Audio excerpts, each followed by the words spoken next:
Hello, everyone. Thank you so much for joining us today. My name is Lauren Ray. I used to be on AMP Radio in Boston, so you might know me from there. I'm really excited to be here again this year.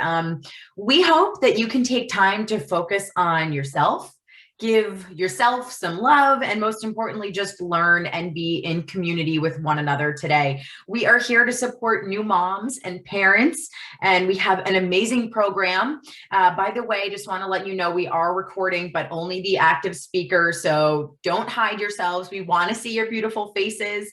I'll be getting into what we can expect today in just a minute. For now, I want to invite everyone to take a moment just to focus, take a breath, and turn our attention to a wonderful guest artist. Her name is Eva Brito. She's going to be sharing a special poem to center us as we begin our time together today. Eva is a licensed social worker as well as an award-winning author, artist, and poet. She serves as a commissioner and director of multiple women's advancement initiatives. Eva's Indigenous roots inspired her to launch IBC Corporate, that's Eva Brito Consultancy, to advance Indigenous women around the world. She lives with the knowledge that our humanity is our birthright, our healing is our process, and all disenfranchised people have the right to live in a world where justice is the norm. Eva will now share a poem written in honor of her mother called Nyavala, My Candle. Let us welcome Eva. Good morning, everyone. Thank you so much for having me. I'm honored to be here. Before I start, I just want to say a big thank you to everyone that put this on. A special thanks to my sister friends Soraya and Jessie. And happy Mother's Day to everyone. As we know, a mother's love never dies. And I thought it was fitting for my poem, Nyavala, that you see these images of a candle, which Nyavala means our candle. And that I honor all the mothers on this call, those with us and those that are not with us, and that light continue to shine and you think of that mother's love as I say my poem, Nyavala. My core, the wick of my life, the thread that defines and solidifies my soul. Despite my constant prayers, I know one day God's whispers will fade your light away. So before your last breath of life, know that I am proud to be a reflection of your light. Thank you for your priceless gift of life. More so, thank you for always being my compass in life. The flame motivating me to be courageous, ambitious, in the face of adversity and strife, allowing a better understanding and meaning of life. Vida é luta, as you would say. Life is a fight. Your words like constellations in the night, always guiding me. Despite society's attempt to shape you as less than, you've always exemplified the strength and beauty of being a woman. My shooting star, radiant spiritual light, with ability to make my heart sing and taste buds melt. I can't thank you enough for your sacrifice, to leave the island's tropical breeze, a job with prestige, to sweat in factories so that I could read and write and have a fair share at a better chance in life. Since the baby's womb, you've always created a loving cocoon, nurturing my soul to grow. So today and always, I want you to know, you'll always be the candle to my soul. Thank you.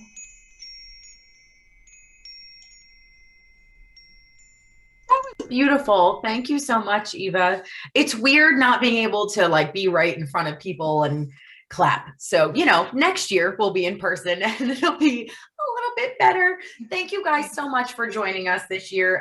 It's an honor to be back hosting again. I'll just explain to you very briefly why I got involved with the Mass PPD Fund. My daughter is a little older than 2 at this point. I went in to deliver her and they were like, hey, you have preeclampsia. And I was like, no, I don't. I was just checked for that. And guess what? I did. So it just changed the entire course of everything that we had planned out. I was just in a lot of discomfort after I delivered. I couldn't lift my legs, go to the bathroom because of my hips. I had a catheter. It was just not great. And so at one point, one of the nurses looked over at me, and I'm very grateful for it. She said, you know, most moms are doing better than you by now. And she said it with love. It wasn't a judgment. And I was like, wow.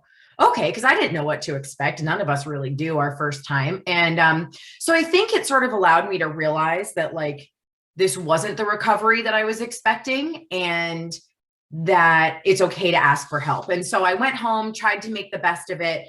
3 weeks later, I was back in the hospital with kidney stones that had developed while I was pregnant. So I was all alone in a hospital for a week, pumping around the clock to try to make sure that I kept my supply up, because that is a thing. That is something that I don't think I was prepared for at all. I had 2 surgeries when I was in the hospital. It was just not fun. And I was super depressed at that point. I just hit the lowest point ever. And I was having a really hard time just sort of saying it's going to be okay. After 9 months of trusting my body, I didn't trust my body at all.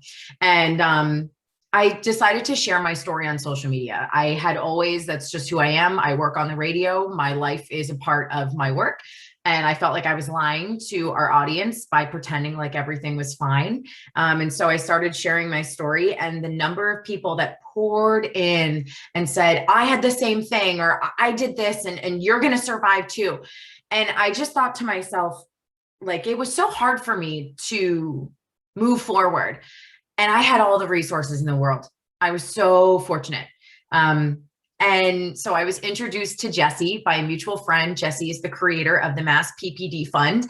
And she said, we are working to address things like this. And so she and I have just sort of worked hand in hand together. They do all the work. I'm just here to help them out whenever they need in terms of public speaking and all that good stuff. So I'm grateful to be here. Our run of show, Ashley Mitchell is going to be guiding us in a short yoga experience. Then we are going to have Representative Marjorie Decker. She is our keynote speaker. I'm looking forward to that. And then we're going to finish it out with some wonderful raffle prizes. A few housekeeping things for you guys. We'd love it if you kept your cameras on. Use gallery mode so that we can be in community today. If you don't want to during yoga, we understand. That's okay. Brianna, look for her down there in the participants. Brianna is available with technical questions during the event. She is amazing and knows everything about Zoom. I know nothing. Allie Kitson is the Warm Line coordinator for Postpartum Support International's Massachusetts chapter. So she's a licensed social worker. She is here for us today. So please reach out to her at any moment if you need any support or resources during our time together today. And she will also be sticking around afterwards. Before I introduce Ashley, I just want to give a special welcome to the survivors who are here today. I also want to say hello to the Mass PPD Fund board members, our 2021 scholarship winners, and all of the amazing event donators and volunteers. Thank you so much for helping make today possible. Now I'd like to introduce you to Ashley Mitchell. She is a fitness professional. She is an activist and an expecting mama. She is a very respected voice on a mission to address the racial inequity in Boston's fitness space. She is also the creator of the Courage Campaign, which is a nonprofit that works with schools and corporations. It urges people to use movement and intention to redefine their relationship with fear in order to attain new levels of empowerment. So please turn your view to speaker view and welcome Ashley Mitchell. Thank you, thank you, thank you so much. Let's just do a quick check, thumbs up. Can you all hear me? Yes, okay, perfect. This is my fitness instructor headset, so I want to make sure that it's working. It's so wonderful to be here. Thank you, Jessie. Thank you, Mass PPD Fund. Thank you, Lauren. Thank you, everyone who made this possible for us to be in community today. I just want to say before we begin that this is so incredibly important to me to be here today.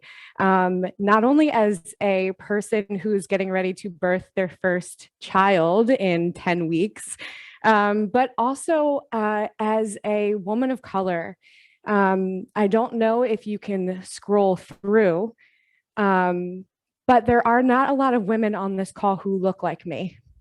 And that's part of what drives what I do, because I want to make sure that the women and the children who look like me have access to everything that we need and everything that we want to have a fulfilling and beautiful life, whether we're mothers or caretakers or not.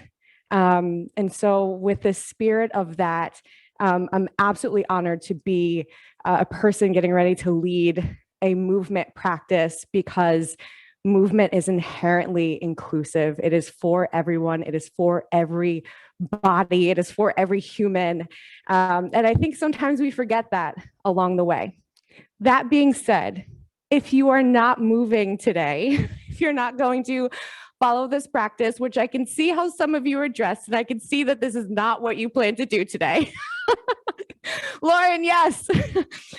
If you are not moving today, that is okay. I'm going to invite you to breathe, though, right? I'm going to invite you to sit tall. I'm going to invite you to still have an open heart, an open mind. I'm going to ask that you not use this time to catch up on your emails or your text messages. This is a Saturday. So let's leave those things behind and just be present in the space with everyone else. I'm also going to say that I'm not here to kick your butt, okay? This is not that time. You can sign up for classes with me if you would like to sweat and scream and maybe cry and run away, but this won't be that, okay? So if you are going to practice with me, let's start standing up.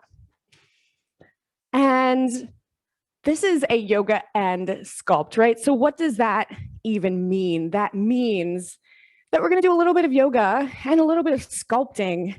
What is sculpting? Strength work, squats, lunges, stuff like that. No burpees, nothing crazy. So start by connecting your feet to the ground, whether you are barefoot or not. Press your big toes into the ground. Make sure you can feel your heels. Make sure you can feel all four corners of your feet. Take up space. And then spin your elbow folds open, spin your palms open, let the shoulders drop down. Chest is open, it's proud. The vulnerability is a beautiful thing. It makes us strong. It keeps us present. It keeps us connected. With eyes opened or closed, take a big breath in. And exhale, let it go. Let's do that again. Take a big breath in. Let your belly expand. Just let it be big. And exhale, let it go. On this next one, let's inhale the arms up overhead. Take a big breath in. Arms reach up, up, up. Maybe the palms touch at the top. And exhale, bring your palms back down toward your hips. That feels nice. And on your next inhale, let's take just the right arm up and over into a nice, easy side bend. Keeping the chest open. And exhale, right arm comes back down to the side. Left arm, same thing. Inhale, take it up and over. And exhale, come back. Let's do one more on each side. Inhale, right arm up and over. Big reach. Exhale, bring it back. Even if you're seated, you can do this. Inhale, left arm up and over. And exhale, bring it back nice and tall. All right, we're going to take both arms back up. Inhale them up. Exhale, this time I want you to drag your elbows open and take a back bend, any amount, right? Just opening up your chest a little bit more. And exhale, let it go. One more. Inhale, arms up. Open up the elbows, dragging them back. And this time on your exhale, go ahead and fold forward. Forward fold, have a little bend in the knees, maybe create some movement around the hips. Just let yourself be heavy, relaxed, released. and breathe. Let your head go. Let your neck go. The jaw, the eye sockets. Your feet are still grounded, but they're not gripping. Your fingertips are nice and easy. Take an inhale.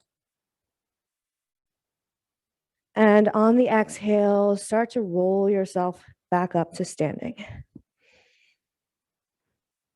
Good, settle here. Breath in. And on the exhale, go ahead and reach back down toward the floor. And maybe it's a little bit easier to release a second time through. Find an in-breath. Let it go and start to roll it up. We're going to do one more, and then we're going to move it into a plank. I just want you to be ready for that. You do not have to come there, but that's where I'm headed.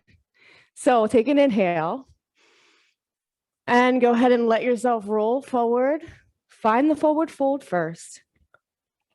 Enjoy the release here first. Relax your head. Take an inhale. And on the exhale, gently start to walk your fingertips forward and find a plank. And if a plank doesn't work for you, maybe tabletop does work for you. And if tabletop doesn't work for you, maybe lying down on your back or on your side or finding a child's pose works for you.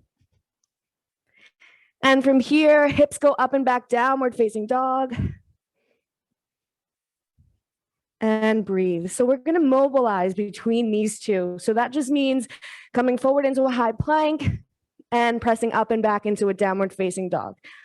Moving at your own pace, moving with your breath, allowing your center, your core to be active. It's not all about the six pack.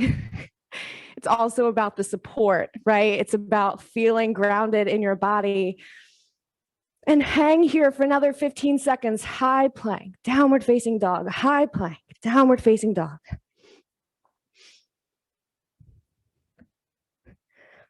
One or two more. Knees are going to come down to the floor after you've finished your last one.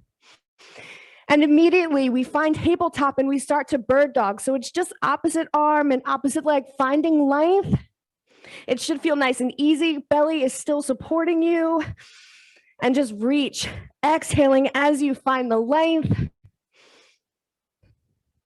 Make sure you're giving your booty a little squeeze. Make sure you're giving your hamstrings a little squeeze because we're lengthening, we're stretching, but it's also something strengthening within that.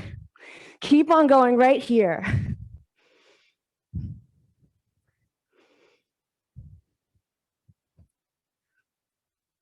We're going to go one more on each side. Make it good. Reach, reach, reach. Last one. And come back to your tabletop. So now let's do a little bit of isolated glute work, right? This is where your sculpt is going to come in. So if you're comfortable here in tabletop, you're going to extend your right leg back. Make sure the right foot is flexed. Pull the lower belly up a little bit just so that it supports you. Palms are flat to the ground or your mat. And start to lift. Right heel up, right heel down. And if you're in tabletop, you keep going like this. If you are standing, no excuses, I have a treat for you. You can go up against a wall and do the same exact thing with the right foot, right? So keep it going wherever you are. We do want it to burn a tiny bit. It should be that good uncomfortable, that uncomfortable when you know something is changing. 10 more seconds. 10, 9, 8, 7, 6, 5, 4, 3, 2, 1. Bring it in. Switch sides. Left leg goes back right away. We don't want to lose any momentum. Make sure the left foot is flexed and start to pulse it up. Same thing.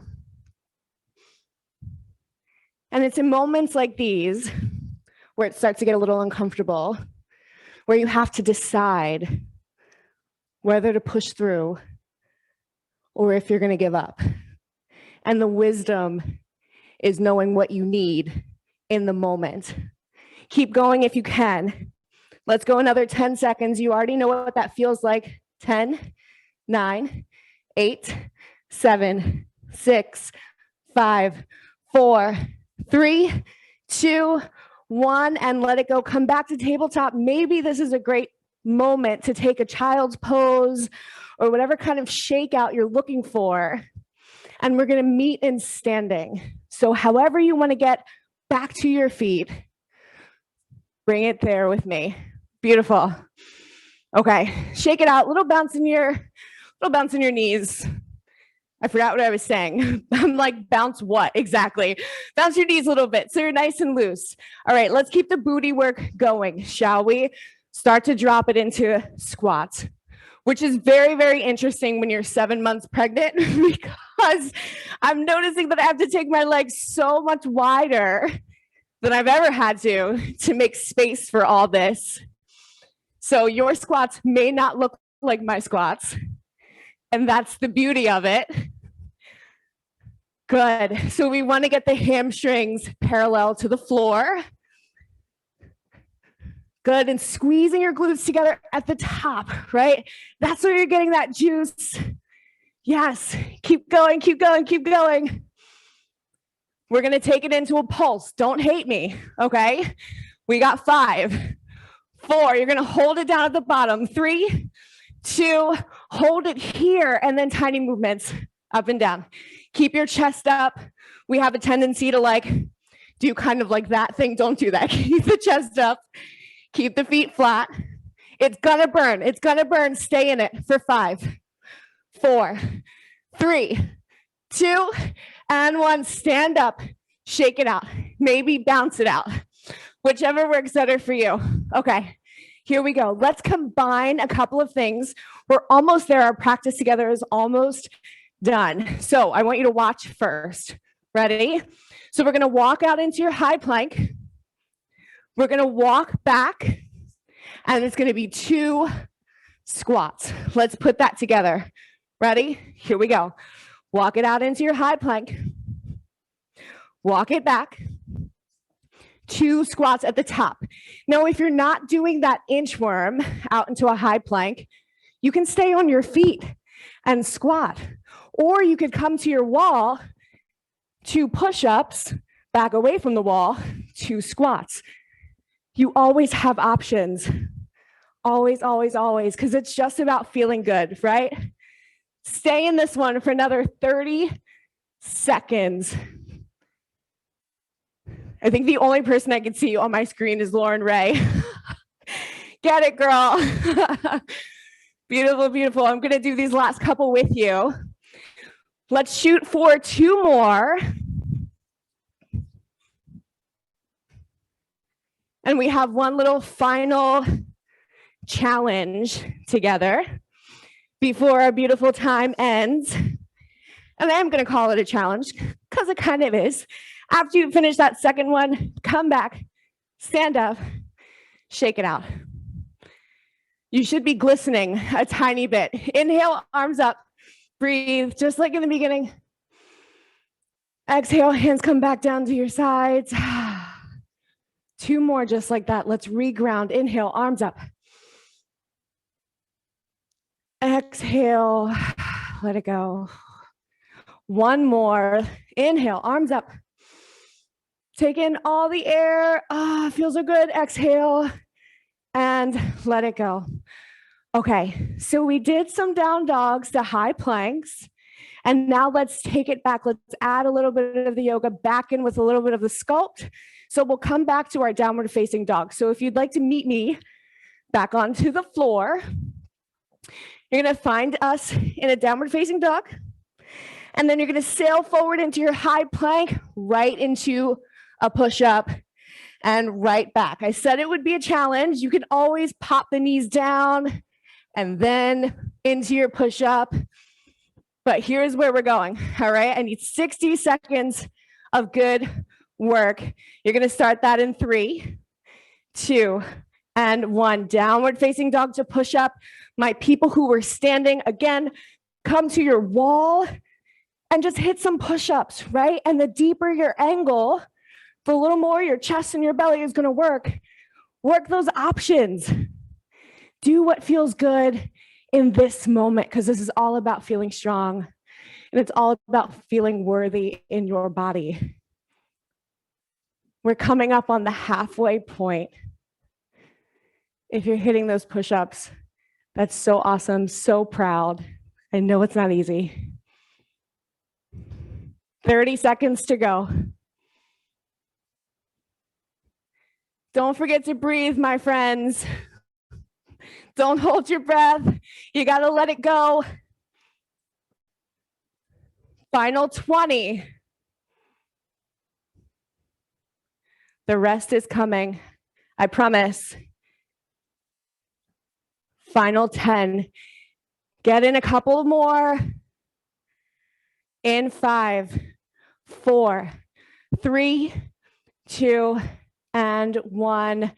Rest. If you're standing, feel free to stand. If you're already on the floor, maybe you want to find a comfortable seat and try to recover, right? So recovering, you're catching your breath. You're bringing your body back down to baseline. And all you have to do is breathe. Keep your chest open. If you need a little more air, you can always bring the hands up behind your head to open up the chest a little bit more. So wherever you are in space, take a deep breath in and exhale to let it go. Take another breath in and exhale to let it go. You're going to take your right arm, bring it across your body, and just gently pull to open up the shoulder, especially if you just did a lot of push-ups. You're going to want to make sure that you stretch it out a little bit, get a little bit of mobility in there. Release the right arm and then take it into some circles. And this is really great too if you're someone who sits at a computer all day, like we all kind of do anymore. You can definitely reverse it when you're ready. Definitely take some arm circles, some neck circles, just to open things up. Let's do the other arm, starting with the stretch.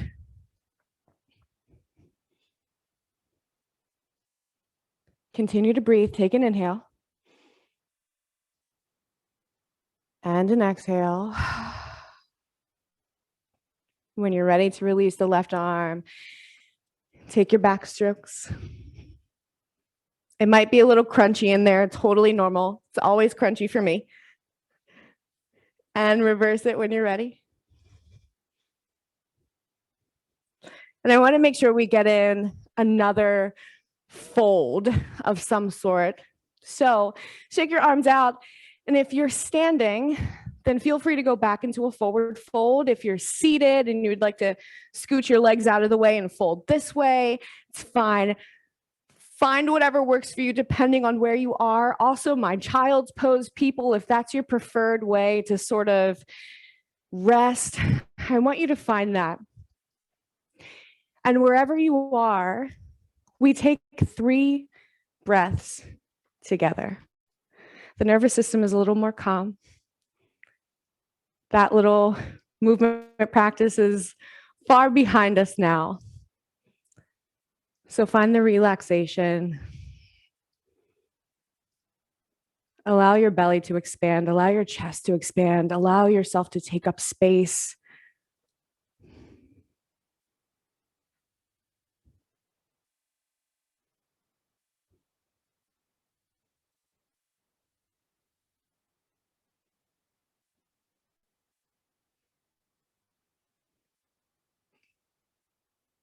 Take one more breath wherever you are. And within that, thank yourself for moving your body today. Maybe this is the only movement you've had so far this morning, and I just hope that you feel ease and strength and calm as we go into the rest of our programming. Let's inhale the arms up one more time. You can never take too many breaths. Exhale, palms come together, bring them down to heart center. Thank you for spending this time with me. And I'm going to turn it back over to Lauren. Lauren, I'm so proud of you. As I climb up off the floor. Thank you. Thank you, my love. Great. That was awesome. Ashley, thank you guys. Ashley is worth a follow. We have started a very nice friendship through working together through this. And she has a really beautiful way of calling people in to her anti-racism work. And so I've been really enjoying getting to know her and following her. So if you have a second, just Google Ashley Mitchell Fitness Boston and she'll pop up. So thank you. Thank you. Thank you. Now, I would like to introduce Representative Marjorie Decker. Growing up in public housing in Cambridge, she was the first in her family to graduate from high school. She went on to earn her master's at Harvard's Kennedy School of Government. She has served the public for over 2 decades, focusing on tons of issues: poverty, civil rights, affordable housing, organized labor, gun control, early childhood education, and the environment. She is the House Chair of the Committee on Public Health and most recently became co-chair with Senator Joe Comerford of the Racial Inequities in Maternal Health Commission, which is super important, and we're going to talk about that in a minute. Representative Decker is here with us today to share her story of PPD survival. As we chat, if you have any questions for her, type them into the chat. We will have a Q&A after the interview is over. And obviously, just to give you a heads up, some of this subject matter that we're discussing might be triggering to some. So we just want to remind you that Allie from Postpartum Support International is there right in the chat box, and she'd be happy to help you. So please join me in welcoming Representative Marjorie Decker. Again, it's so weird that we can't clap. It's very odd. So it is. I'm trying to find gallery view though, because I want to see faces. There we go. I think Bree just switched us. There we go. Faces. Okay. Yeah. Awesome. So thank you for being here. You and I have had the fortune of talking to each other a little bit before this event. And you've been really open about your childhood and growing up in poverty. And we have spoken a few times about how, because of your upbringing, you weren't really aware of like all the resources that were available to you when you gave birth, or what needing help actually looked like. And one of the things that you said to me was, as someone whose job it is to help other people, it never occurred to see if I needed help. So I think that's a great place to start. And if you could talk about your journey. Yeah, I mean, it's actually already tearing me up and we haven't even started talking. First, I just have to say how happy I am to see Ellen's story. Yes. It just, for those of you, my journey as a UMass student at Amherst, I had the privilege of getting to know Ellen's story and working on her first campaign, and then working as her legislative aide. So it's just this Zoom, you can't hug people through Zoom. I know. So anyway, thank you for that. I think it's true. You warned people that some of this might be triggering. And in fact, my sister, my girl Nadia, who's been my best friend since I was 5, is on this Zoom somewhere. I just texted her that this talk has been triggering some like buried feelings. Yeah. So my husband might not understand why all of a sudden I have a little less tolerance for him this morning, being an hour late from baseball. And it's true. I think that is the point, that not only was I someone who was in a position of always, as a city councilor, always helping people, I was one of the biggest champions for the birthing center in our city prior to having kids, and the important role of midwives. But that didn't mean that I actually understood what it was that I might need, what kind of support. And one of the things I've been thinking a lot about was that, so I had a very difficult pregnancy, as Ellen knows, and Jesse and Nadia, who were on here. I was sick the entire pregnancy. The first trimester, I lost weight. I was going in to the birthing center, and fortunately, I had the birthing center. I could go in, and I was being hooked up to IVs, and then even had them hook me up at home.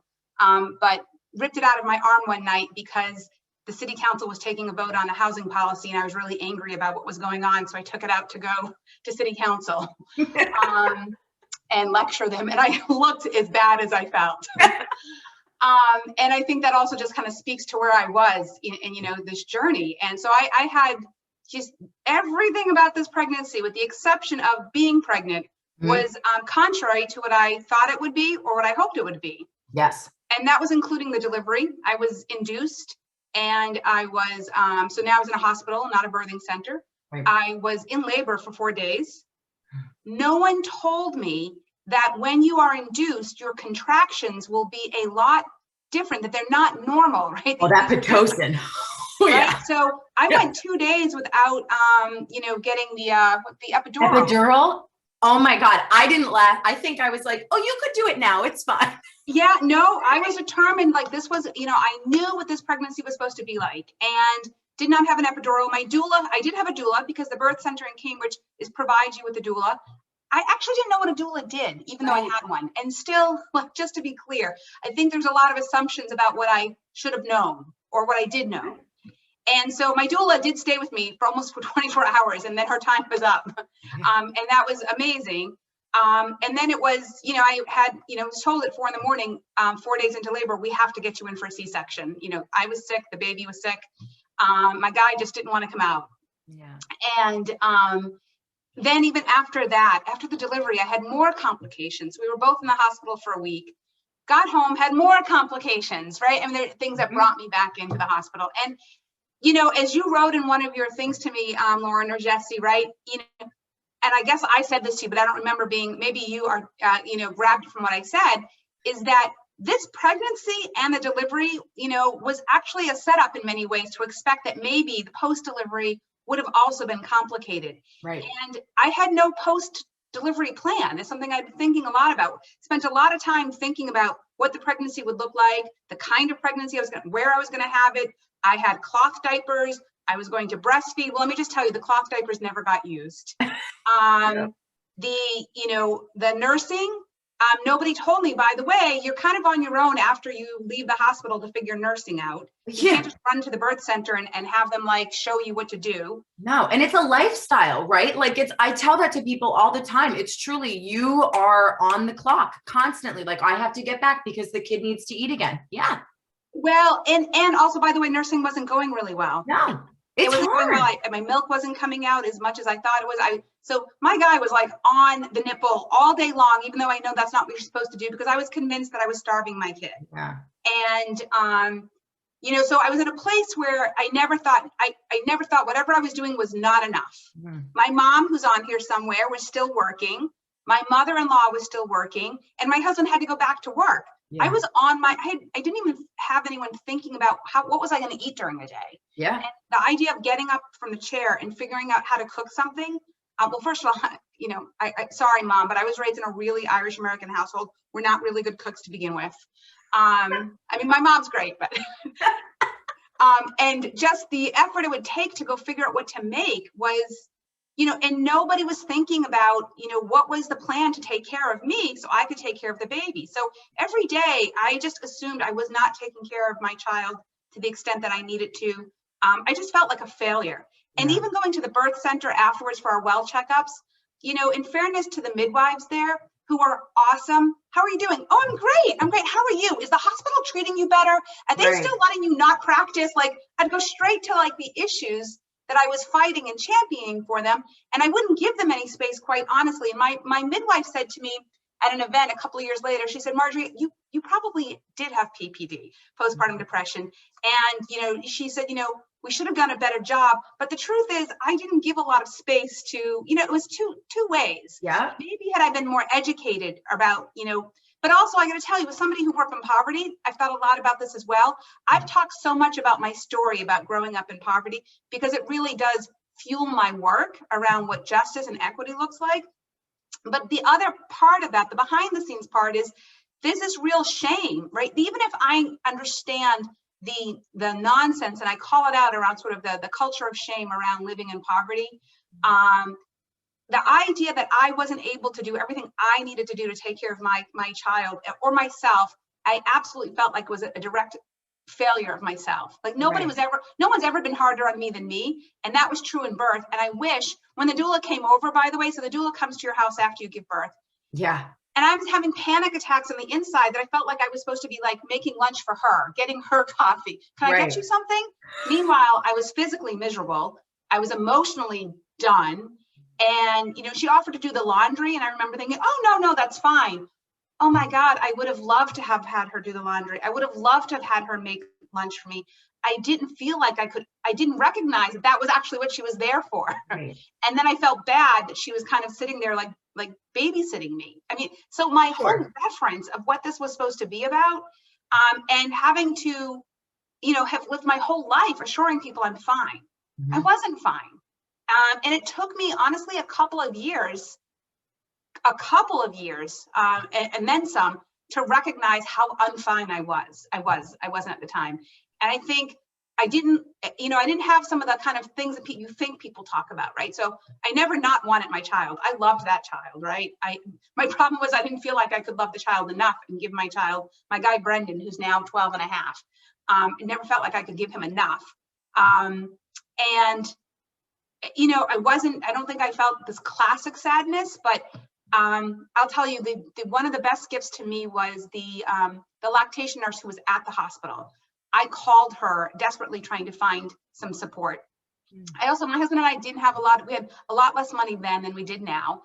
And we didn't have the money to go pay for a lactation consultant. Right. We were through Jewish Vocational Services able to do, I think we did 2 visits. But even then, right, what might be a minimal cost for somebody with a strong middle class income was a lot of money for us. Right. And so the lactation nurse said to me on the phone, she said, Marjorie, you've been home for, I think it was 8 or 9 weeks. Like, I just couldn't leave the house because I felt like he always needed to be on me. And I thought I was gonna be one of those, like when I see those moms at Starbucks who Me too. They're drinking their latte here and they're hanging out and having like conversations. Like, again, all of this internalized, I'm a failure. Like, yes, I'm like, teach me your ways. Like, I have no idea. Taking a shower once a week felt like a victory. Like, yes. Yes, to be really honest. I know. So, you know, the nurse said to me, you know, you need a different story with your son. You guys need a different chapter, and you deserve to have some joy. And I was like, well, I'm fine. She's like, you're not fine. And I think I didn't know what not fine meant. And she said, you know, formula is not rat poison. Yeah. And that for me was like this opening moment of somebody like giving me permission to say, you can care for your child in a different way. You're not okay. And you need to be, and you both, not only do you deserve to be better, but your child deserves a different story. Mm-hmm. And again, that was the call, right? Tell me it's about my child and I can make some adjustments. And I will do it. Right. So I'll just say, you know, I did do some formula, and in some ways also that permission kind of just like opened everything up, and nursing became a lot easier too. That was the other part of this. Yeah. It was never great, but I kept nursing, I think, until like 10 months. But, you know, we've talked about this, Lauren. It was just, there was a lot of, I wish I could have had understood more about having permission to like, not only not be okay, but a recognition that I shouldn't be okay. Right. You know, because I don't know if I couldn't actually define what not okay was. I've spent my whole life, you know, just like my mom, working really hard, taking care of people. And this idea of not being okay for many of us who grew up without a lot of resource feels like a place of privilege. Yeah. And I think I brought all of that into that early parenting. And I just texted a mom right before this event who our sons are spending some time together. And I said, you know, if you need me to drive your son to meet you, she's got a younger child too, much younger. And I said, I wasn't very good at asking for help or accepting it. So I hope I'm not projecting, but please let me, whatever I can do to make this play visit go easier for you, I'm here. And I just rethink those years a lot. Yeah, I love that though. And it's true. And it's funny, after having my daughter, I feel like it completely shifted the way I treat my friends who have their kids. Like, instead of sending a onesie that's going to get crapped on and just thrown out, like I send meals and food, and I check in all the time and say, what do you need? What else can I do for you? Because I didn't know what to ask for and you didn't know what to ask for. So I appreciate you sharing your story. The other thing that I want to get to before we run out of time, because it's a really important thing, and I am not qualified to lead this conversation. This is deserving of a much larger conversation. but you recently became the co-chair of the Racial Inequities in Maternal Health Commission. And many people on this call today were very involved in making that commission a reality. So thank you to those of you who are on this call who've done that. For those of you who don't know, recent statistics show that the mortality rate for pregnant Black women was 3 to 4 times higher than non-Hispanic white women, and that Black women had the largest decline of receiving adequate prenatal care.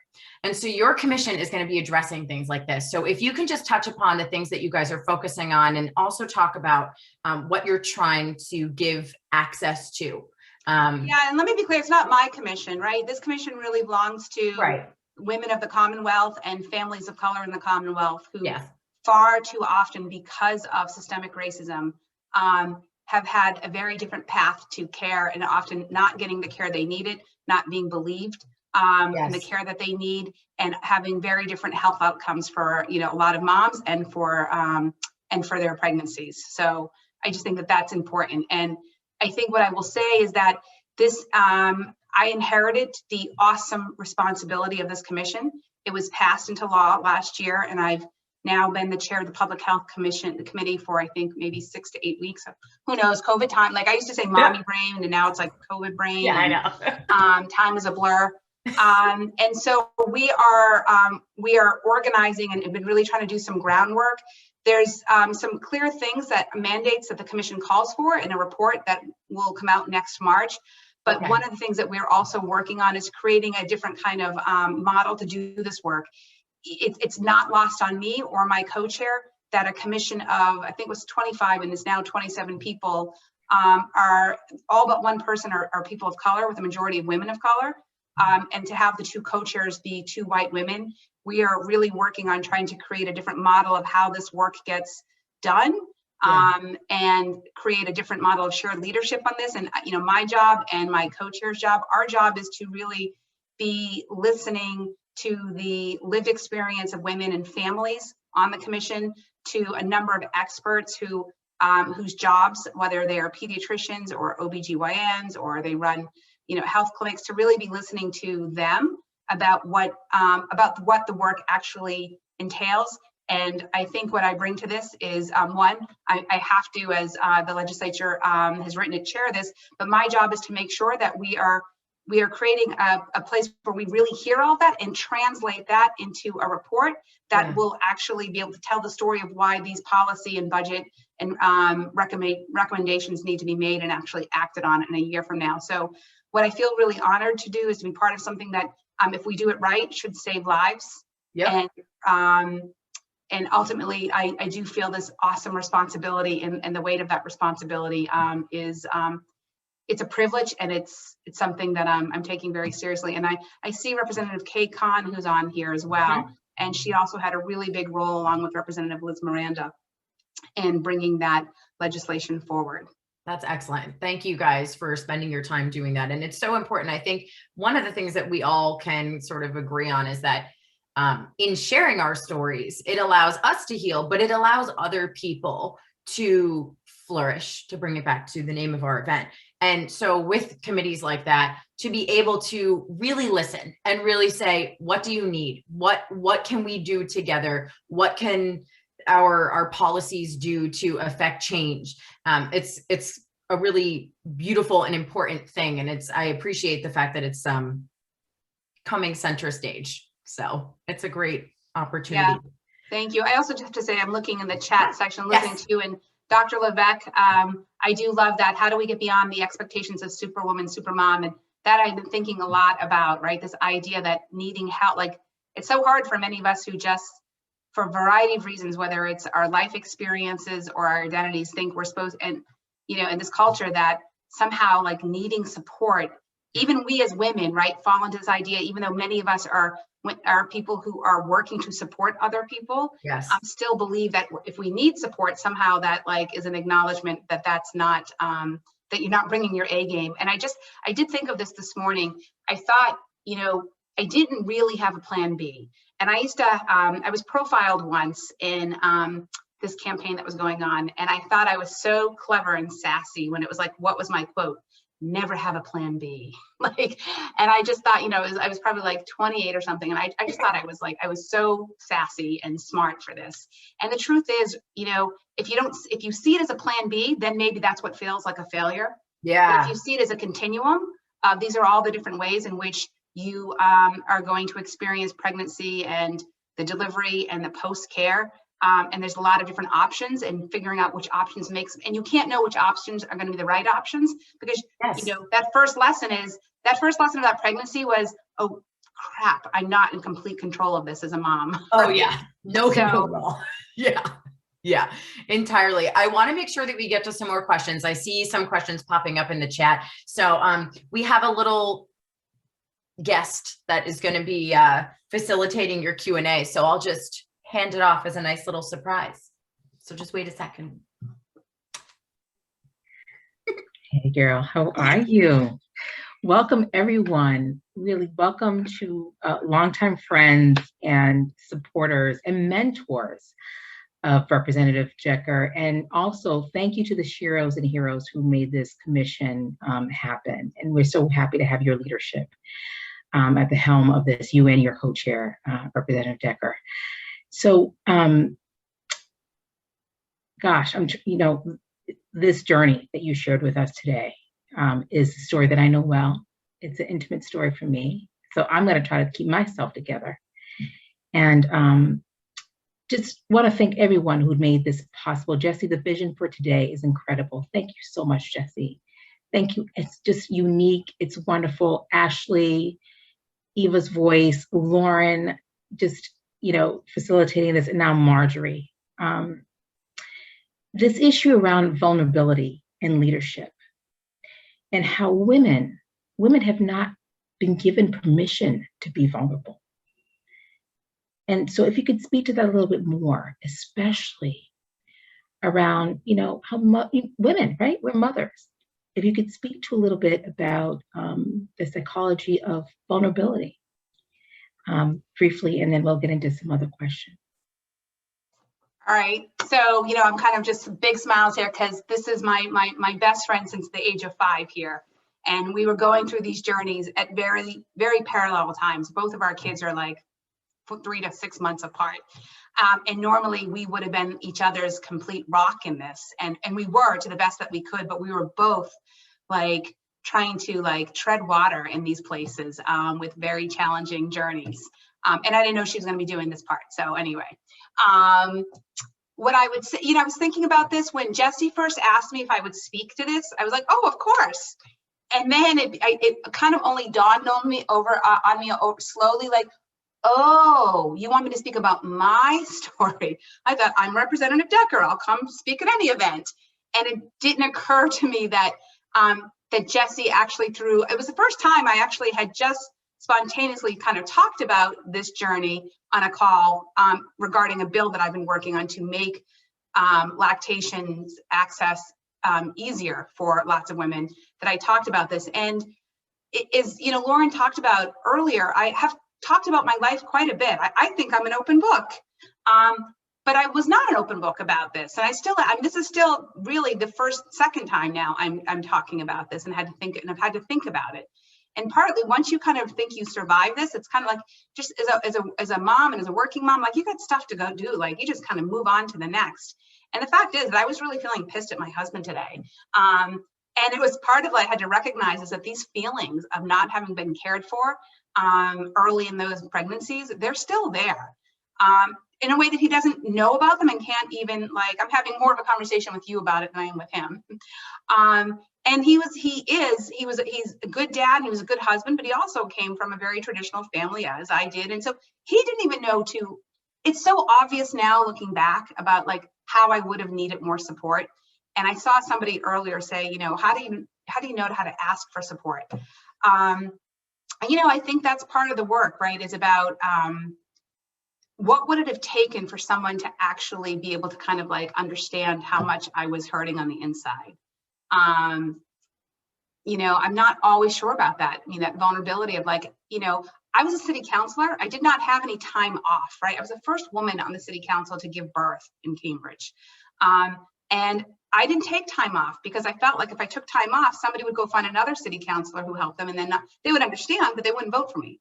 I was showing up to council meetings, pumping, and my colleagues would not actually put a pause on votes while I was in the other room pumping. And there was no like nursing room. I had to like demand this and figure this out and stop pumping and running if they were going to vote on something that I didn't. And once I actually was so pissed that it seemed like there was a vote taken deliberately because I wasn't in the room.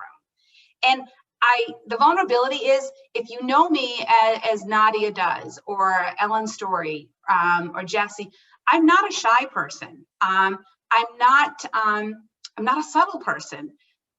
The vulnerabilities, I did not have the vulnerabilities to believe that I was worthy of demanding a pause and how business was actually proceeding as a city councilor. While I was doing something, I had the right to go pump uninterrupted for 20 minutes without having to worry about votes being taken.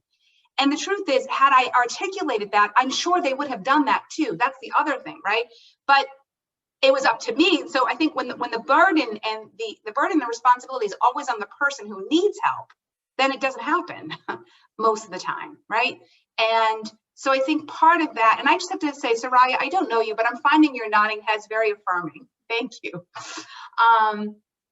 And it's just, so I think part of that was I just didn't know what it meant to, I couldn't ask for help, you know? And I think part of it is about understanding, well, what are the ways of recognizing? Well, there's things that we know now. You have a new mom, right? We know enough about things that even if they're not asking for them, we should be asking. And, you know, I think having the post-delivery plan, right? Understanding, you know, what is something, so through this work that I'm doing, I was talking to one of the members of the commission, and she was telling me about, and she's a doula, and she was telling me about the doula for for women who have fertility challenges. As you know, I had my second child, both of my children are my miracles. My second child was through IVF. And, you know, so I consider both of my babies like are my miracle babies. And, you know, I didn't know that there was doulas for infertility. And I have another friend who is a woman of color who's been on this fertility journey, and she's had a doctor for years who's white, and he basically said, you know, you've come to the end of the journey. And she was so mad about this and went and found someone else. And through talking about her, this doula said, you know, there are doulas for women who are, you know, in their fertility journey. And so I've called this friend of mine and said, did you know this? So I'm trying to connect them, but like, I just wish I would have known sort of like, it's not unusual, in fact, to need different kinds of support, but in fact, if it becomes more of the norm, right? And the norm is that, of course, you're going to need this kind of support, right? And it's sort of about more education and engagement. And, but for me, I think, Nadia, as you know, I think so much of it is just, it was so internalized about, you know, who I am, where I come from. And, you know, to grow up poor in a wealthy city like Cambridge and to graduate high school and to go to college, we're a tale of two cities. But the truth is, I walk through a lot of circles that either look at me one way and assume a whole bunch of things that aren't true to my experience and my history. I have to remind people, when we walked into stores, I still assume that if I walked into Ann Taylor, people think I'm trying to steal. And the other part of that is just because of that experience, always feeling like I've always had to be on my A game. And that meant never showing vulnerability or in need of anything but being able to offer support to everybody else, right? That's been my identity. And so, you know, being pregnant and giving birth is probably one of the most vulnerable moments in our entire experiences. Or for me, it feels like it. So that certainly wasn't the place in which the thing I was the most insecure about, you know, that I was going to be able to ask for help. Thank you. Thank you so much. So you spoke about like that was a main example about, you know, not having a space that would allow you to nurse, not to allow you to nurse and or pump, not knowing that, you know, hey, take a break. I'm going to go handle business here. But another question that came up, what would have allowed you to feel supported? What will allow other women, right, to be vulnerable and for them to know that they will be supported in that moment of vulnerability? So I'm reading through some of the chat, and one of the things that I see is that and I think Soraya wrote this, that we shouldn't have to ask for that kind of support, right? There are some really universal truths to being pregnant and to giving birth that many other cultures, right? Actually, it's already a part of that. Like there's certain assumptions that you're going to need a certain kind of care and a level of help. I think about my mother-in-law who, not her first birth, but her others that were where she lives in a building in Lebanon where all of her relatives lived in the same building, lived nearby, right? There were so many helping hands there. It wasn't like she didn't have to ask for help. There was someone there to do meal prep. There was someone there to help with cleaning, someone there to get groceries. And she had other challenges, but like this idea that like, just there's a lot of things that we know we're going to need. And if we treat it as something like special, then we're going to, on the other side, feel like, oh, we're asking for something, right? As opposed to like it being an assumption, of course you need this. And so if it felt like somebody was offering to be helpful or offer me a favor, I think internally and unconsciously, oh no, I'm good. My lesson as a mom over the years, because those early years were so rough, I don't want the rest of it to be rough. And as a working mom, I want, especially as my kids were in elementary school and I then went into the legislature, that I was able to be in a space where like, oh, you would pick my child up after school because I have a late meeting. Thank you so much. Whereas prior to this, I would have never accepted that help. And then, once you start accepting help, it kind of builds a little bit of muscle here that you can then maybe ask for help. But that was an exercise of learning, and I'm still learning it. And I think that's true for a lot of us. So I forget what your question was, girl, but that was. We're good. You are doing so well. We are doing so well. Someone mentions here a campaign that promotes care for families before and during and after birth. If you could speak to that. And then can I just give out a big shout out to Mama Decker? Happy Mother's Day. I miss you and I'm sending you a big hug. And that's it. Can you answer the question? Thank you so much. I can't see her, but I know that just made her moment. So she's in the other room. Yeah, I think a campaign, like really, it's campaign, it's universal, right? So first of all, when I think about when Jesse asked me to do this, and I thought, oh my God, like I'm not going to talk about my own personal journey here. And I was like, okay, all right, I'll go with it. But if policymakers, can't talk about this without still feeling vulnerability and shame, who is going to actually pay attention to the opportunities to change laws and to change budgets that actually make this more seamless for families? And so part of that is always, the push that I work through.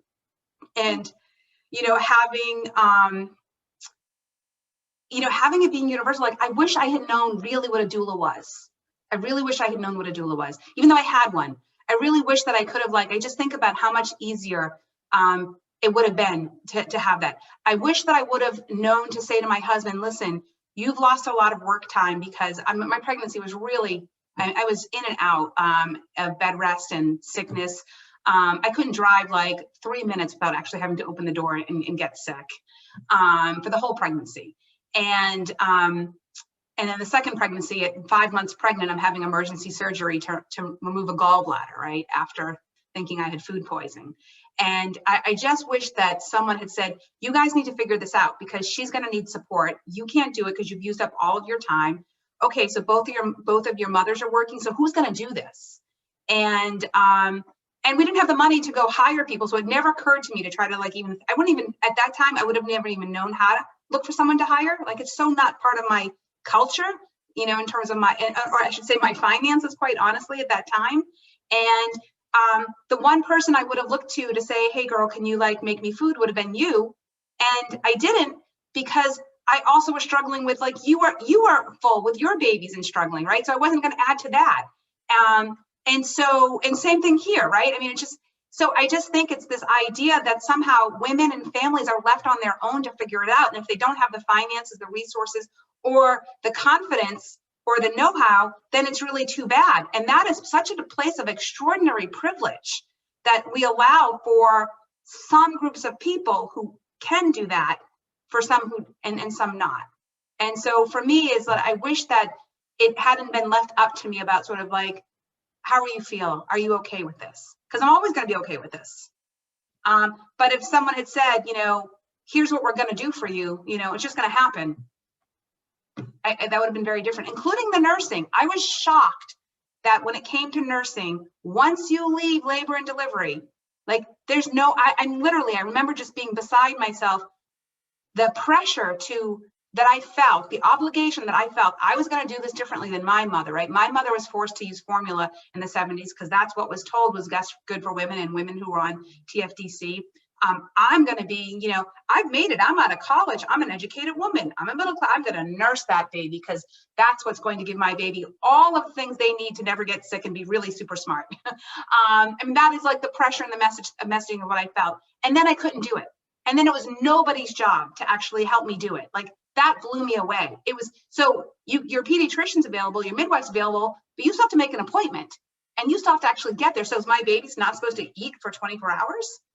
Right? So it's just that, like those kinds of things. Never mind who's making you dinner. Because by the way, if you're nursing, you need to eat during the day. You need to drink water during the day. Oh, you've had a C-section. Oh, you've been bedridden for how long? And now you have this baby who's not nursing. Who's going to actually put it there for you? You know, getting up and going to the bathroom was stressful. So I just think like, there's a lot of things that we know. And the question from a policy point of view is, how do we make sure those things are getting done for families and not making it all left to them, right? That has to contribute to the shame and the depression, because it's just one more layer of where you think that this is your personal failure. I don't want to stop this because this is really great. I have to because of time. But Nadia, thank you so much. I'm so glad we got to surprise. So thank you. And Rep Decker, truly, thank you for taking your time and being so vulnerable and sharing this story. And I look forward to following along with all that you guys are going to be doing. And so to both of you, thank you so much. Thank you, Lauren. Thank you, Nadia. I could listen all day. So, all right, we want to get on. We want to win some cool prizes and everything. We're going to hear from some Mass PPD Fund partners about how the fund has helped them flourish and serve parents and their communities. And then we're going to hear from Mass PPD Fund founder and executive director, Jessie Colbert. I adore her. She does wonderful things for families with the Mass PPD Fund, as well as March of Dimes, and serving on the Boston Women's Leadership Council. So we'll speak with Jessie right after this video.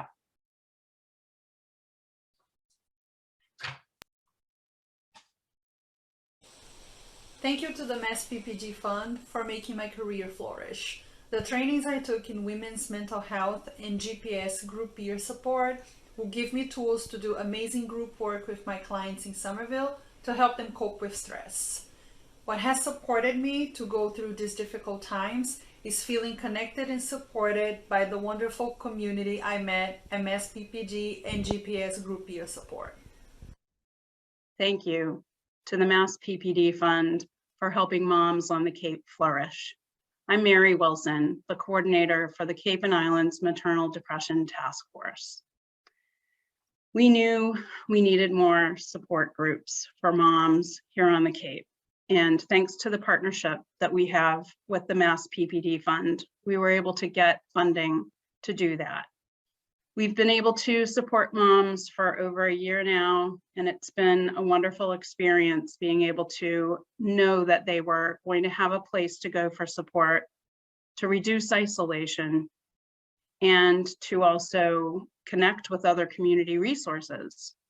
So women with perinatal mood complications or trying to prevent perinatal mood complications were able to happen within this group. And we were so fortunate to have the help from the Mass PPD Fund. And for that, we're very grateful. Thank you to the Mass PPD Fund for helping my career flourish.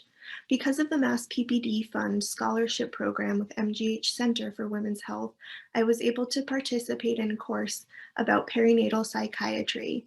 Because of this, as a psychiatric nurse practitioner student, I feel very much prepared for my career in serving women and children in my community. Thank you again.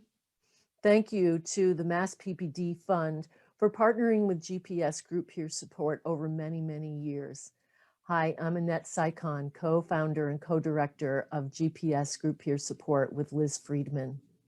In the beginning of 2020, when the pandemic was raging across the country and across Massachusetts, we knew that perinatal families were going to suffer in unprecedented ways. Changing hospital policies, being expected to birth by themselves, moms not receiving the support in the postpartum period that they desperately need during that time. We knew that maternal mental health was going to suffer, and postpartum depression, anxiety, and other crises were going to skyrocket. So the Mass PPD Fund came to the rescue. And together with GPS, we implemented the COVID-19 Perinatal Emergency Support Program. Support groups were made available online for moms in their languages, in their communities, led by people that they trust already, so that they could have a place to get the support they needed.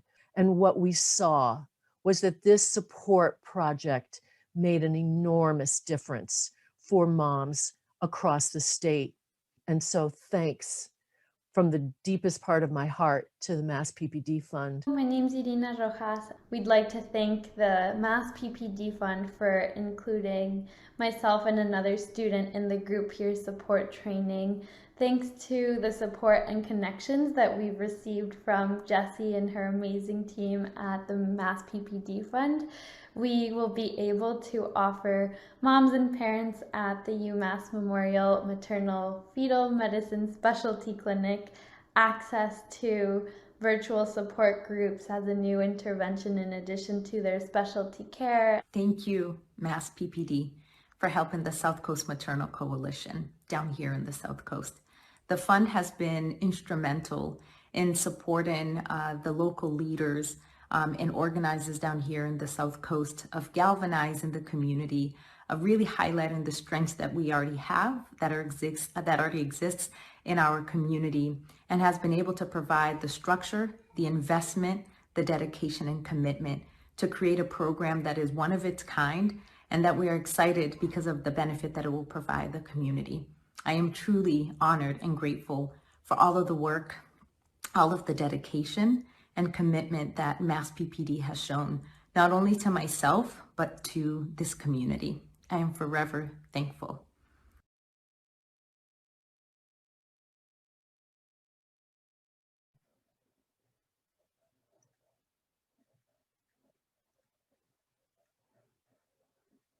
I was switching it to gallery view and I almost left the meeting.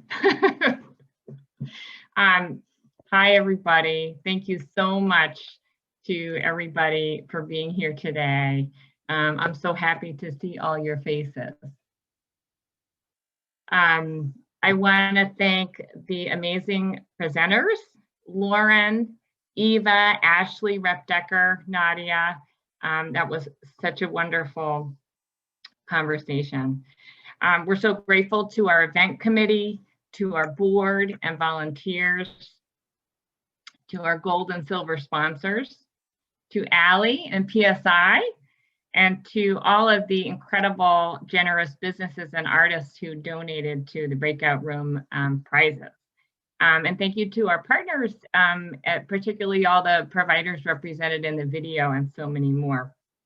I want to give a special shout out to our new board president, Dr. Lise Freed, as well as to another special board member, Ashlyn Rizzo, who raised over $1,100 for our work with an adorable Easter Bunny fundraiser, Your Boston Bunny.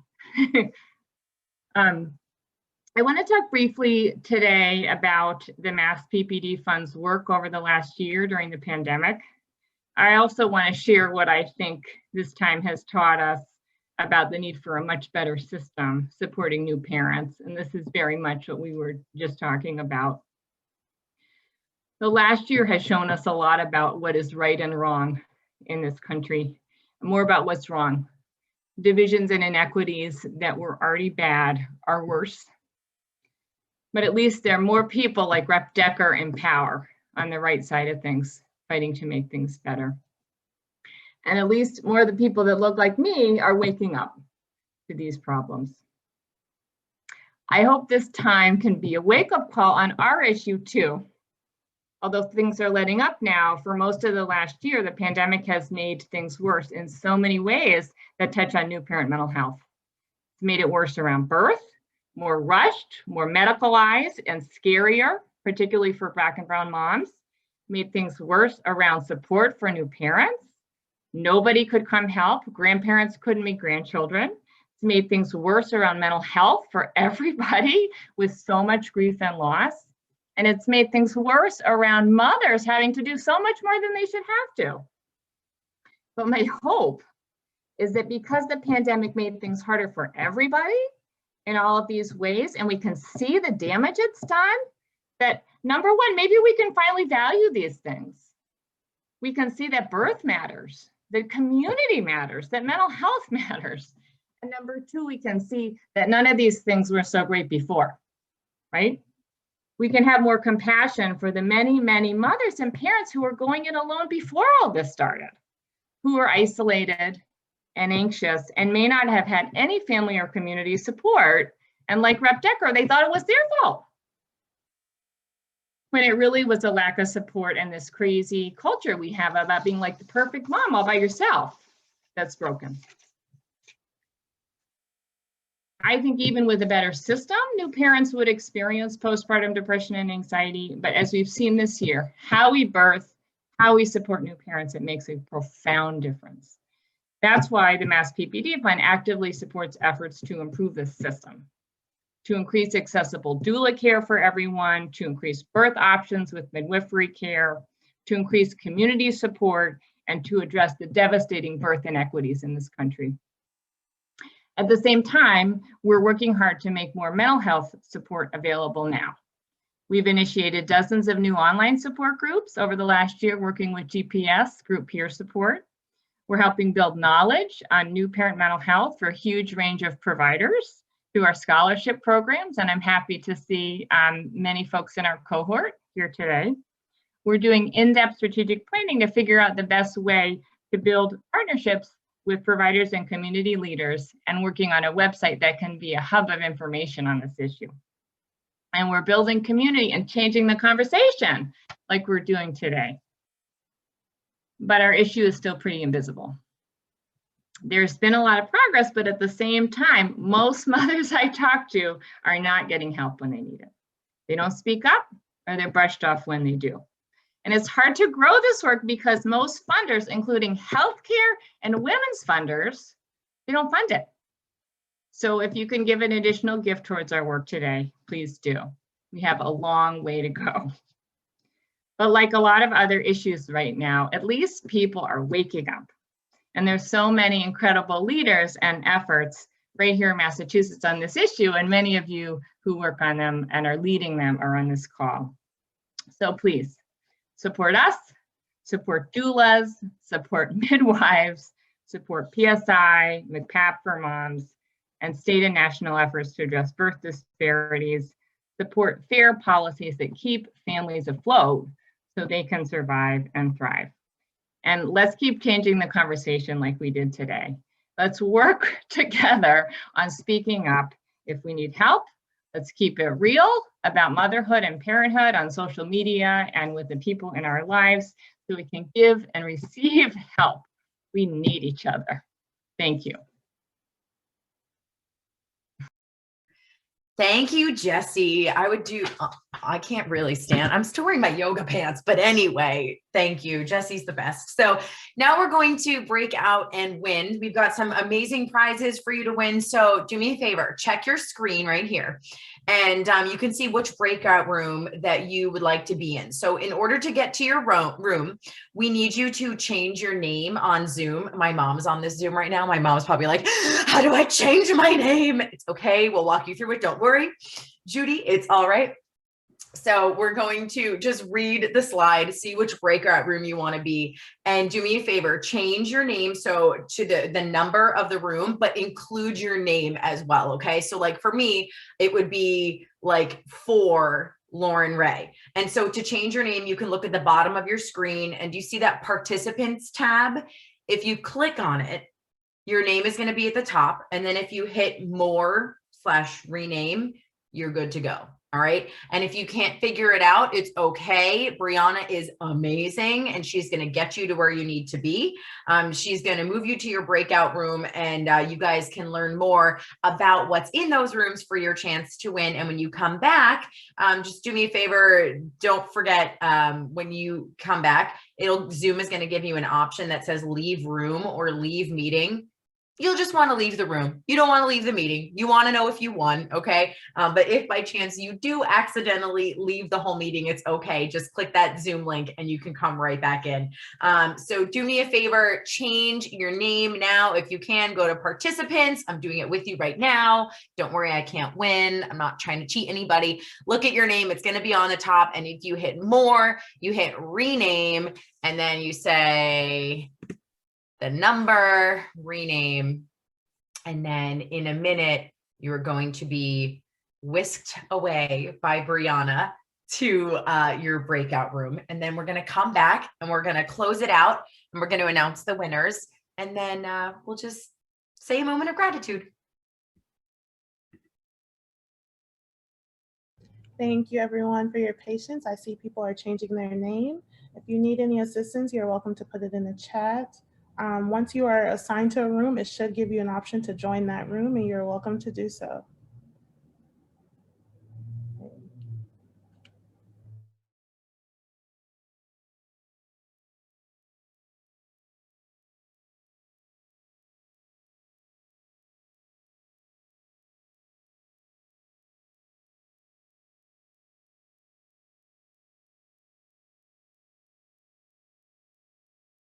Okay, I see there are a couple people who haven't changed their name. You're welcome to come off mute. I've changed the settings so you can. For coming. This has been great. And we have a surprise guest, another one. This is Oliver. Hi, Ollie. How are you?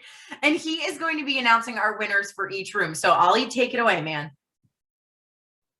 All right, so this wasn't very prepared, so I'm just going to read them out individually. So the winner of room 1, what was the room 1? Should we wait for more people to come back? Let's make Oh, sure I couldn't even see that no one was back. I'm so sorry. So you can say room 1 nourishing. Okay. Yeah.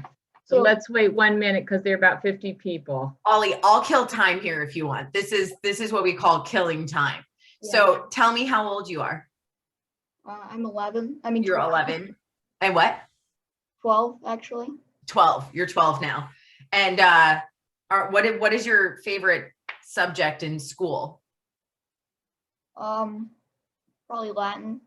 Oh, that's awesome. Oh my God. Can you tell I wasn't expecting that? I was gonna be like, I wasn't good at math, or like, I love English too. And he's like, Latin. I'm like, all right, I have no idea. That's great. I've heard that means you're probably going to do pretty well with like SATs and stuff because you can understand like roots of words, because I have no idea. I have no understanding of that. You've got some time. Useful. What? Yeah, it's useful. It is useful, for sure, for sure. We're pretty proud of your mom for organizing this whole thing. Yeah, I am as well. All right, I think we're ready. We may have lost a couple people, but that's most of. Okay. So sweet. All right. So Ollie, take it away. You can let us know who won in each room, okay? No, All right. that's okay. Okay. Just read that. So room 1, that's nourishing. The winner of that is my wonderful grandmother, Maria Dye.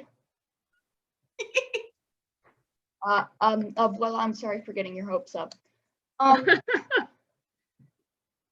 winner of room 2, that's frolicking. Items and experiences for families and children is Mary Wilson. The winner of breakout room 3, emerging, empowering the transformation of you envision, Representative Decker. Levesque.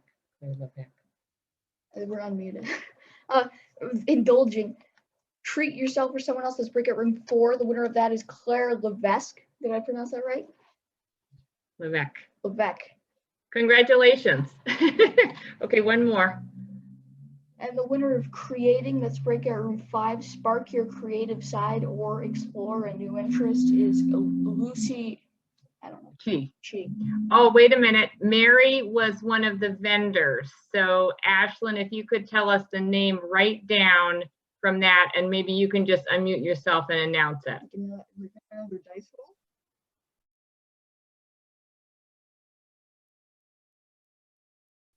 Yep, so the next winner would be Maribel Sandusky. Nice. So Jesse's going to follow up with everybody in terms of how to get you everything that you've won. So congratulations and thank you. Oh, wait, I'm reading Rep Decker. I'm also happy to donate my basket. Do you want to pull another name from the room that Rep Decker was in? No, I don't. Okay. I love you so much. Thank you so much to everyone who joined us today. We are so appreciative. Happy Mother's Day. Please stay connected to the Mass PPD Fund. Listen, I moved to New Jersey and I'm still connected. I like following. It's cool to see all the work that you guys are doing. And I'm so grateful for it. So I'm just signing off now. Everyone else is going to stick around for a while. Postpartum Support International will still be there. Jesse Colbert's still going to be there. Others are all going to be sticking around. So have a wonderful Mother's Day. Stay safe, and we will see you next year in person. I don't know if I'm going to be there, but it's going to be in person and it's going to be awesome. So I hope I can make the trip and watch, but thank you all so much for coming and have a great weekend. You fly us in. Okay, Jesse.